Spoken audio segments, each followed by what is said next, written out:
Multi level marketing పేరుతో అమాయక ప్రజలను ముఖ్యంగా ఐటీ ఉద్యోగులను నిలువునా ముంచుతున్న క్యూనెట్ సంస్థపై పోలీసులు ఉక్కుపాదం మోపారు. హైదరాబాద్ కేంద్రంగా సాగుతున్న ఈ భారీ మోసపూరిత నెట్వర్క్ ను ఛేదించేందుకు పోలీసులు ఏకకాలంలో దాడులు చేపట్టారు. ఈ మేరకు నగరంలో దాదాపు 25 పోలీస్ బృందాలు రంగంలోకి దిగి నగరంలోని వివిధ ప్రాంతాల్లో సోదాలు నిర్వహిస్తున్నాయి. అయితే కేవలం తెలంగాణలోనే కాకుండా పొరుగు రాష్ట్రాలైన ఆంధ్రప్రదేశ్, కర్ణాటకలోనే ఈ తనిఖీలు కొనసాగుతున్నాయి.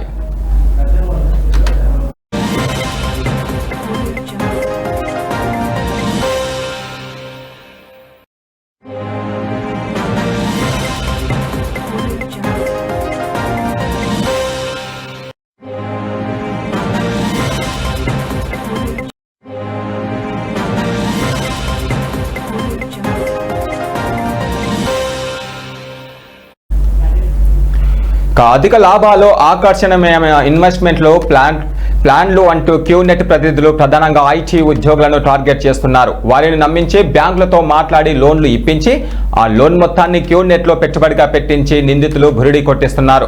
అయితే ఈ మోసపూరితపు కార్యకలాపాలకు పాల్పడుతున్న 20 మంది కీలక నిందితులను పోలీసులు ఇప్పటికే గుర్తించారు. అయితే Banjara hills, Madhuranagar, మాసప్ tank police స్టేషన్లో నమోదైన క్యూనెట్ కేసుల తీవ్రతను పరిగణలోకి తీసుకున్న అధికారులు ఆ కేసులు అన్నిటినీ సిసిఎస్ కు బదిలీ చేశారు.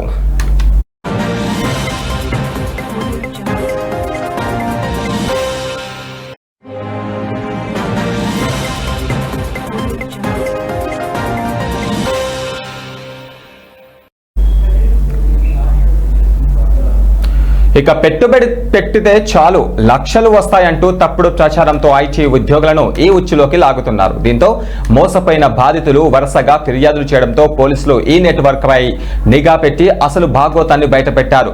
ప్రస్తుతం నిందితుల కోసం గాలింపు చర్యలు ముమ్మరంగా కొనసాగుతున్నాయి.